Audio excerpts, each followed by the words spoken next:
Yeah, you might have noticed that I was a little bit late, and it's because the dogs had to walk them just so that they're not barking, during the recording and all that. Maybe you hear that in the background sometimes. I don't know. It became apparent last week when I was doing commentary for Breakout, but yeah, I decided I don't want them interrupting the recording at all. They don't need to. They don't have anything to add.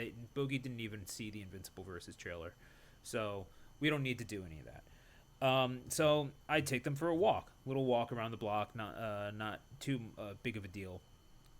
For some reason, Bogey decides to start pulling or whatever, and he has a pinch collar, so he doesn't usually do this. Starts pulling, but I stumble just because I'm not paying attention. My mind is on the podcast. He pulls me into a pile of shit. Yes, it's Waco. Yeah, the thing is, yeah, but it's a literal just pile of manure that's just sitting on the curb, not even being used. I'm assuming it's for fertilization purposes, but no, it's just literal just pile of shit that is sitting on the curb. And of course, that is the time that my dog sees something and wants to go forward. And of course, that's the time when I'm not paying attention. So I wind up just straight up, yeah, just actually covered in shit by virtue of being in Waco, Texas. Oh boy, that's very unfortunate because yeah, I definitely don't see you as a pile of shit. So you know. That's nice, and I kind of wish that my You're neighbors welcome. had the same inclination, but I just, yeah, for whatever reason, that happened. I don't think anyone saw it, so you're not gonna see me on ridiculousness or anything. Um, but dude, just Nice. Yeah, that's a double whammy if I ever heard one. yeah. So the reason I am late is because I had to go in and take a shower because I was not going to do the podcast covered in shit. I'm just I not. appreciate you. I appreciate that, sir. Yeah, I hold Thank you for your service. the podcast in a higher regard than that. I assure you. Thank you. Thank you. That warms my heart. I'm sure. Not that I need to be warmed up anymore. That is, I don't want to know about what warms you up. Okay, No, that's it's not. just because of the heat outside. That's what I meant. Oh, well, thank God that was clarified as we get started with this episode of the Combat Report. Here we go, episode 38.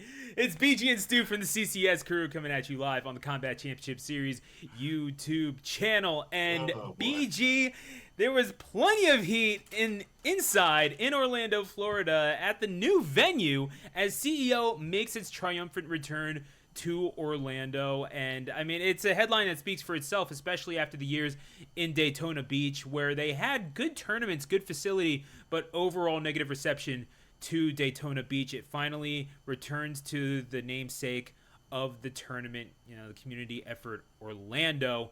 I'm wondering what you're thinking about all this because it seems like the reception's been largely positive. Yeah, it definitely would seem to be, especially in the attendance. They seem to have almost, uh, basically had almost 2,000 more attendees than last year. People seem to have recommend the hotel with flying colors. I've seen a lot of people say this is the best CEO ever. Yeah. Yeah, congratulations to Javali and Tom for bringing the CEO back to Orlando where it originally started. And yeah, there were issues that we're definitely not going to get into with Daytona Beach, but definitely glad that they were able to pull it back to Orlando. It's at a resort now. It seems there's lots of restaurants on site. The tournaments were fantastic, which we'll get into. But yeah, just overall seemed to be a fantastic experience for everybody that got to go. Yeah, I happen to have a little bit of an eye on the ground with the experience, and I'll shout him out as my boy Megs from back in Philadelphia, who's been an up and coming smasher, for quite some time. Did some good work out in Central Pennsylvania as well when he was in college. But yeah, homie went out to CEO and did so on his own dime. He's just like, that was another thing. It was like, you ever see the little homie on the come up who's actually, oh my gosh, you got a job now. Wait, you're actually paying for your own I'm so proud of you, man. But Yeah. yeah, no, that was part of it as well. But getting to see the venue and see how welcoming everything seemed to be, it put me at ease. It was like, okay, well, we're kind of wondering what the future of CEO was going to be, but this venue is gorgeous. I mean, borderline, it's palatial, I would say, is the word Yes. that I would use, because, I mean, you have this beautiful facade on the outside, but then you go in, and yeah, obviously you have all the shops, you have the restaurants, as you mentioned. Yeah, you're not going hungry in there. And then you get into the gaming facility, 24-hour arcade, and you can play sets all day long, all night long, whatever the case may be. And you have room to kind of go outside, chill, take a walk around the beach, around the property, what have you. This is exactly what CEO needs to be. This is CEO realized, it feels like. And again, as you said, props to Jabali for pulling this off, because this could not have been easy to do. I know what venues cost in Orlando. It's not cheap. Yeah, there's no doubt that it was definitely not cheap, and yeah, that they were able to pull this off, especially in these financial times, was incredible. So yeah, just really happy this happened, and everybody seemed to have a great time. Yeah, and it's especially cool for the Central Florida scene, which has been kind of floated by CEO's reputation for quite some time. But obviously, you have the locals coming out and showing their support. Obviously, what TNS has been able to do for grassroots all across the country, it speaks for itself.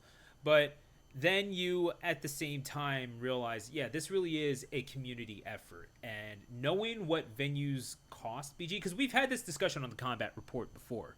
In fact, you and Mark were able to chime in on this, Tiger Tosser, for those interested at home. We're able to chime in on how much a venue costs here, where it's, I would say, significantly cheaper than one of the tourism capitals of the world in Orlando, Florida, where there are so many theme parks and weird little touristy destinations. I mean, can you even put a little bit of insight as to what it would have took for Jabali to pull this off? Because I don't know if the common person really appreciates it. Basically, robbing a bank. Because, yeah, that is the only way that I can honestly put this on. Jabali probably did not do that. Actually, I know he didn't do that. He's a man of integrity, it seems. That's true. And, yeah, that kind of amount, seriously, it is years of dedication. The CEO's 15th anniversary. So it actually takes a lot of financial discipline, planning strategy, logistics in order to pull that off. And, just really dedication to the vision at hand. And yeah, I really just at awe at how they were able to do that. And like I said, during these financial times, the meticulousness it takes financially to do that, the all the groups they had where it comes with media, staffing for bracket running, building, tear down, all of that. It is really amazing the look of it, the stream running, all of that. Mm-hmm. Just give them a round of applause because yeah, I watched it pretty much all weekend.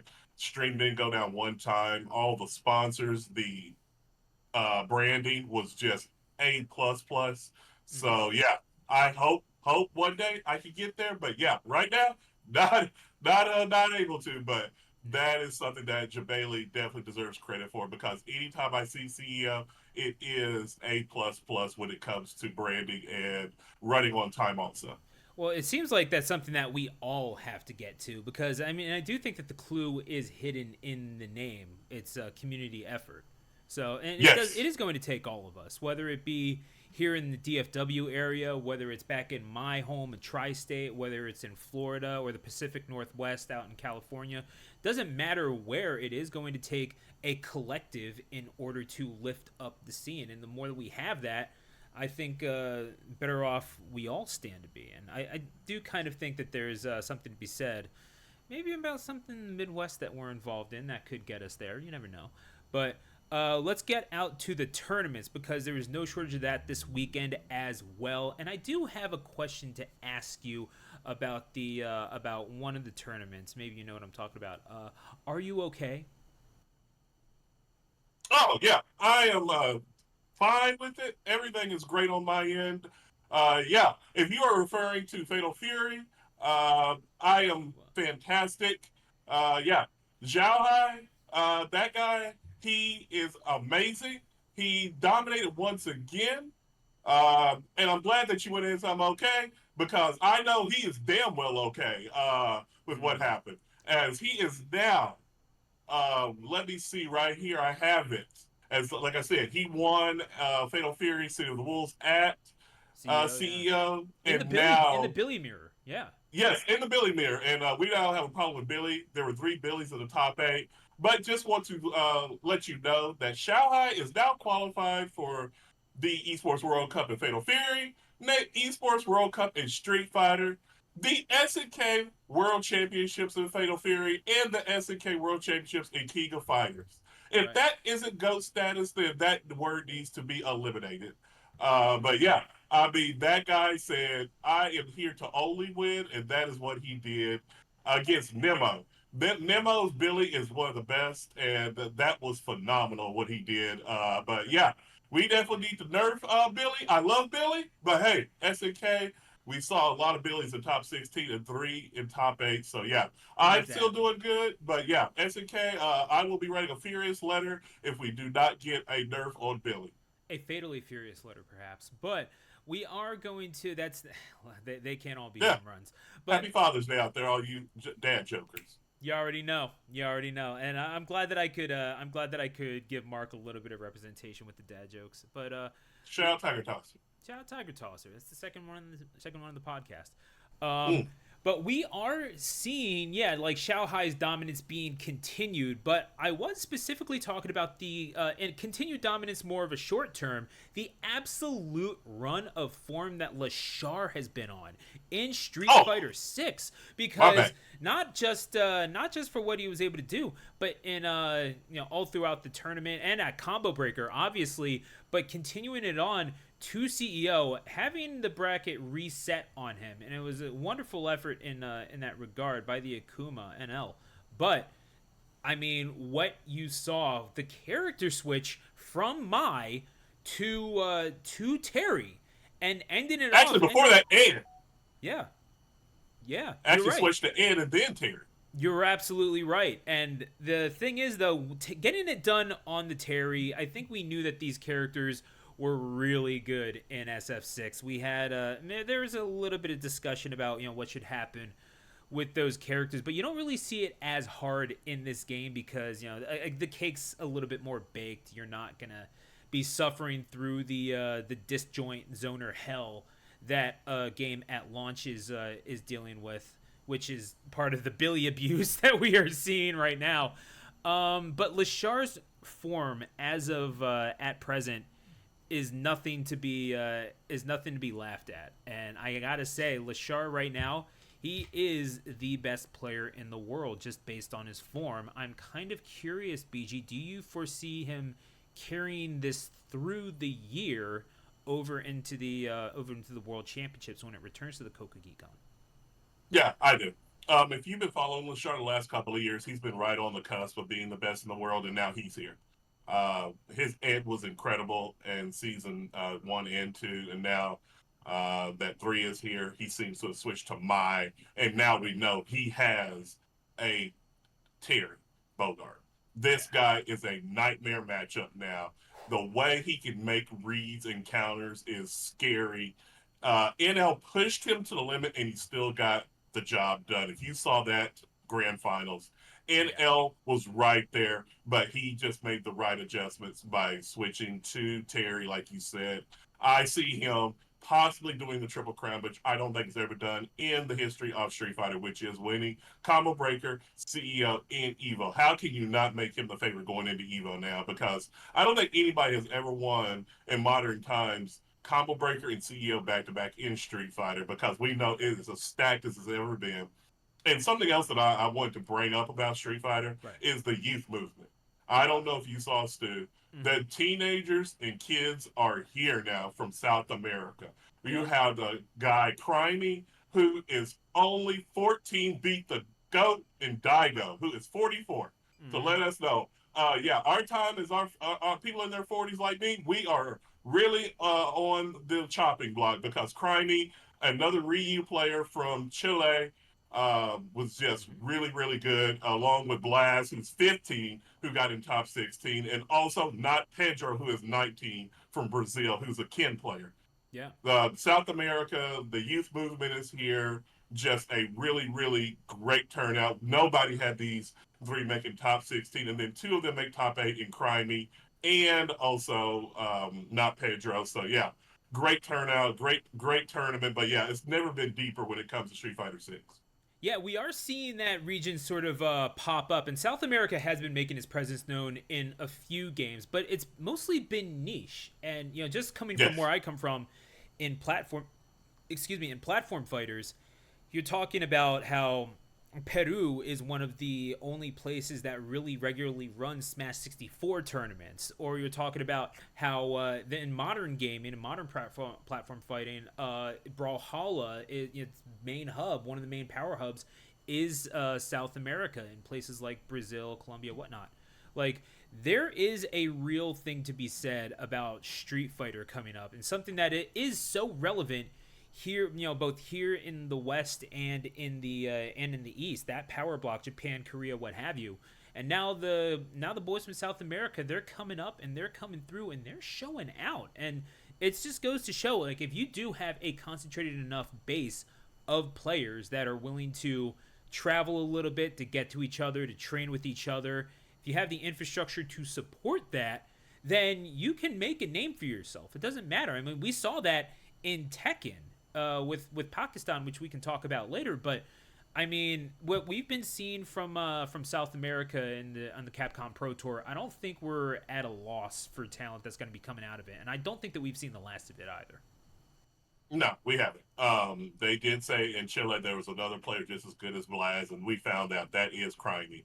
And Yeah. this, I believe, will just spur on more and more players to play from the youth movement around the world. And this is just good to see because you want to see the kids playing. And it is just really good to see somebody, a moment like that, beating a legend like Daigo on the main stage. I mean, that was just mind blowing for me. But yeah, I don't think this is the end of it. I think it's only the start, and just letting you know, Street Fighter is in really, really good hands right now, and really healthy going forward into the future.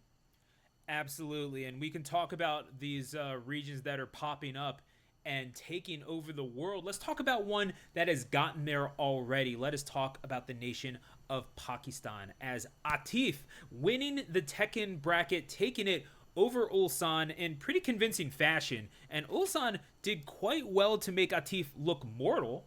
Definitely can say that, but at the end of the day, Atif doing so well with the Ana, and whatever can be said about that character, definitely earned the victory. And again, Ulsan was proving that you can make it work. Especially with how good the Dragunov was looking this weekend. I do have to say, and with Arslan Ash in third place, already a certifiable goat of the game. So I don't think Arslan has anything to worry about. But Atif's performance, what was? Did you have any takeaways from that? Because the only thing that I can think of is that we were talking about Pakistan maybe being one of the best regions in the world alongside Korea. I can't help but think that Pakistan has usurped Korea at this point. Yeah, it's no longer deniable. Pakistan is now the GOAT when it comes to tech, in my opinion, because you remember a few years ago, Arslan said there are players better than him in Pakistan. And Atif, every time he gets a chance to play across the world, he is in top three. He Yeah. is right there, in my opinion, with Arslan.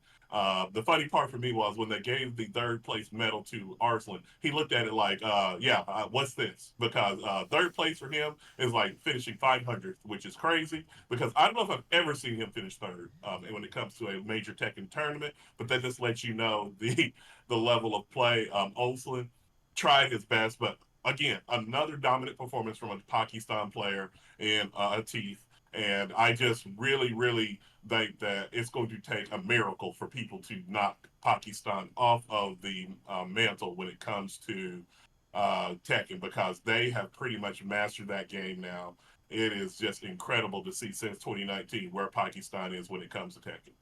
It's tough to argue that, but at the same time, if you think about how Pakistan got to that place in the beginning, it's the fact that they worked at it.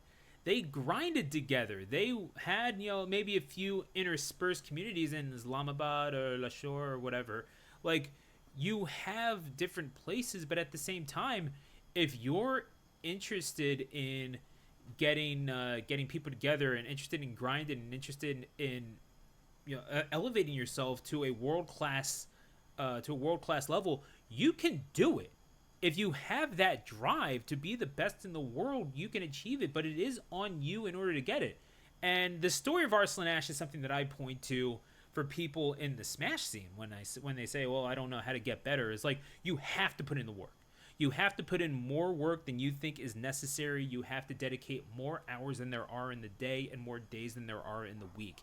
It is going to take that. And it might not be fair, but then again, if someone is willing to do that coming from Pakistan and not just like, travel a road that's been laid out for them, but where there is no road, you have to cut it with your own machete and stamp it down and pave it yourself. This is what needs to be done. And I mean, if you can do that for an entire community, certainly you can do that for yourself. It really is going to take a lot of just boots on the ground, hard work, and a lot of miles put in. But it's doable. And Pakistan shows that. It's an achievement for the entire community. And I know we were talking about the tournaments as CEO, but Atif's success at CEO is proof positive of that. Because the path was laid out before him. And he was the person who was helping pave that thing with Arslan. So yeah, like you can do it. It's possible. Just find the way. Yeah, you said it perfectly. You have to put the work in. There is no other way around it to get the best. And I think they're the gold standard Pakistan in doing that. They have been doing this for years. It's brick by brick, day by day, month by month. They have done it and now they are here and I don't see them going anywhere, like I said. So yeah, shout out to the whole Pakistan fighting game community for coming together on this game and really just willing themselves to the top because they do not play when it comes to Tekken. Literally, they are here and seeing it as their job and as their profession.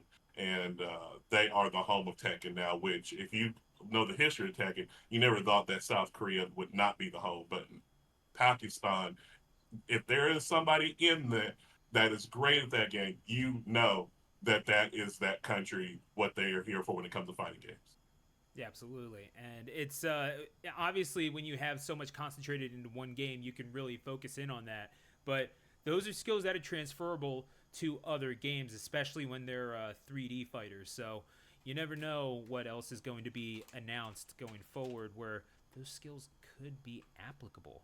But, we could talk about announcements right now. Let's talk a little bit about Invincible Versus dropping in the middle of the sometime between last episode and this one, and not exactly what I was expecting. It makes sense for a game, to be based around this universe.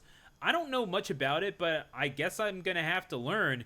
And yeah, the trailer dropping BG. I don't know about you. For me, it kind of took me back as a bit of a shock. I mean, just for how accurate it is to the show, from what I've seen from the show, but also just the extent to which they're able to go with it. So I was wondering what your impressions were on that before I get into my spiel. Yeah, I was totally shocked also. I'm not too familiar with the show Incredible, but yeah, no, it's very gory, very violent. But yeah, this was a shock. I thought the trailer was great.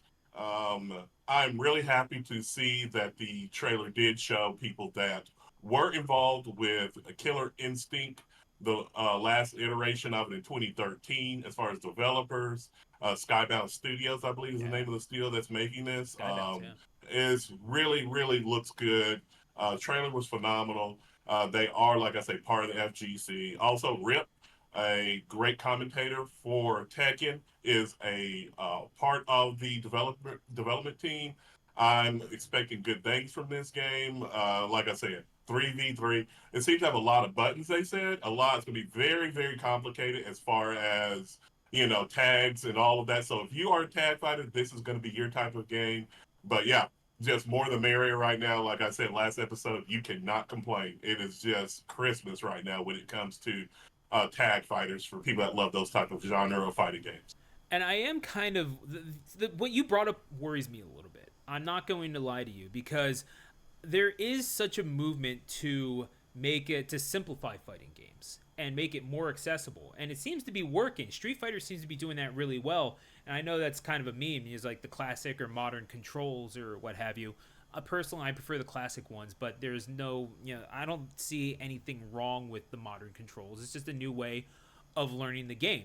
But I am kind of curious about the way of going more complex and more complicated. It feels a little bit like pigeonholing. And I am kind of wondering, I mean, BG, what do you make of that exactly? Because I know that it looks like an incredibly impressive game. It truly does. It's an achievement, what they were able to do. Even though we didn't see a whole lot of gameplay, it does seem to function just fine. I am curious though about the level of complexity to it. Maybe does that turn people away from it a little? Yeah, I am worried also. Games with more than 6 buttons, it is a worry because how are you going to get the casuals in? Also, the debate about motion inputs. I don't know if you're familiar and up to date about that. A lot of people in the FGC are turned off by that. But yeah, it needs to be accessible to the casuals because I don't know if you saw Street Fighter 6 now reach 5 million sales, 5 million in sales, and it's only been out 3 years and or 2 years actually, and that is something that you have to look at because a game survives on sales, and I am worried about that because I do not want this game to just have a hype cycle over a few months and then people don't touch it anymore. It's only a niche community. So I hope Incredible looks at something that Street Fighter has done, which is modern controls, and what Capcom has done and looks into something like that because that really did turn out to be a phenomenal success for Capcom. So Mm-hmm. Skybound Studios, you need to look at getting a modern control option or something that is a little bit more accessible to the casual scene because the trailer reveal was phenomenal. Build on it. Make sure that you don't forget about the casuals. I love the FGC, but unfortunately, there is some gatekeeping when it comes to the FGC, and we don't want that to be the case with this game. Absolutely not. I am going to point out real fast. You are saying incredible and not invincible. I think it's like something in your mind, but where you maybe say because it does look incredible, absolutely. Yes. But I'm also like in my mind, it's giving me the thought of like Mr. Incredible just punching the shit out of his son, and that is a very funny image in my mind. It's just like the Incredibles, but like directed like Invincible, and and now I'm sorry. Invincible. Did I say incredible all this You time? did. You did. I'm sorry. That's just my Texas accent. I apologize to people across the world. Yeah. It's Sometimes incredible comes out invincible. It's yeah. just being from Texas. Yeah, no, and on behalf of the rest of the world, we don't forgive you. So we we Likewise. yeah, no, honestly, yeah, no, are we gonna have the Texan versus Yankee thing happen here? But no, that we might need a few more partners in order to have that thing, which does kind of, in a way, segue to the whole discussion on tag fighters because it's a discussion that's been led from the back mostly because the tag fighter community has obviously been around. There's still a thriving community of people playing Dragon Ball Fighters. I mean, one of the biggest things online every single week is the Marvel versus Capcom tournaments that are being held by TNS that our friends over there do a great job with. Southpaw Flash, who was a guest on Chatterboxing, coming soon, and as well as Proxy and Tong. So these guys, like, there's an appetite for this, and it feels like Invincible Versus is doing a good job of tapping into that. But also with Tokon Fighting Souls coming through, with Marvel being resurrected, with Arc System Works, it does feel like a second renaissance is a is upon us for the tag fighter, and I'm kind of curious what that means going forward because we can talk about sales figures and what have you. I don't care about that. I'm not a salesman. I'm a fighting game player. I want to play some games. It really does feel like we're just getting some new life breathed into this thing, and it feels really good, BG. Yeah, it does feel good. Of course, starting off with Marvel Tokon, which I believe we all know will be the leading game of the new fighting games. We also have Hunter x Hunter and then Impact coming out, I believe, next month. Also, of course, just we talked about Invincible versus, and also with 2XKO, which we're all praying and crossing our fingers has some big announcement soon at Evo, hopefully. So yeah, it is seems to be a new era of fighting games. I'm interested to see how the younger generation will take to the tag fighters and seeing how they grasp onto it with so many mechanics, so many different options, playing more than one character at once because it's been a few years, really, probably really since about 2017, since Tag Fighters have really been released on more than once. And seeing if they're going to be receptive to them, and hopefully this does become something that we see more on the main stage at majors like Evo, Comic Breaker, CEO, and also at your locals. Just also shout out, like you say, to TNS, who with Ultimate Marvel vs. Capcom 3 tournaments online have kept that tag fighting scene alive. So yeah, I'm really forward to seeing what these games do in the FGC, and hopefully there is a very strong scene because that is one of the most hypest scenes if you get to watch that. Yeah, 100%, and it will be interesting to see how the community takes to all of these things that are coming forward. I'm I think that there's a lot to be said that intertwines or interweaves with what we saw at CEO, which again just overall really strong community efforts to in Orlando. I wasn't meaning to make that pun, but it came out anyway. But You're on a roll. communal efforts to make these games into the greatest versions of themselves, and that's what I like to see from either my tournaments or from the people that are playing in them. I love that this is something where it can be led from the back. It can just be like five people are loud enough and they have a big tournament themselves and they attract 60 more people, and that becomes a tournament worth watching at one of the bigger events of the year, because you could say that about a tournament like Under Night or certainly Rivals of Aether too. I think that's really cool, and seeing that still being a possibility in the FGC feels like one of the last vestiges where you can really do that. Yeah, it is. It is one of the last messages. You put it perfectly. And yeah, I just like I said, I want that to be a thing again across the whole nation of tag fighters and not just be Marvel Toka. I think that we both agree that that game will pop off hard and will because it is a Marvel franchise and people love to see a Marvel tag fighting game. But I do want to see Hunter x Hunter. I want to see 2XKO. I want to see Invincible versus do well and there to be a very strong scene for that because the more the merrier. I want every scene to be represented when it comes to fighting games. Mm-hmm. The world's just a little bit more peaceful when we're punching each other in the face, and that's Exactly. yeah, exactly, and that's I'd say it's on brand for me at the very least. And speaking of on brand, it's time for our quick hits. I've got two. How many you got, man? Oh, I got Una. Okay, well then I'll just go first and we'll alternate. So my first quick hit of the week, I have to say, it's going to talk about someone who had a bad week just a couple of weeks ago. Someone who finished 33rd at the tournament. People were wondering, is this guy washed? Is he going to be out of commission soon? What is the future holding for this individual? Okay, whatever. We can toss him to the side. Clearly, he's out of gas. Came back to win CEO.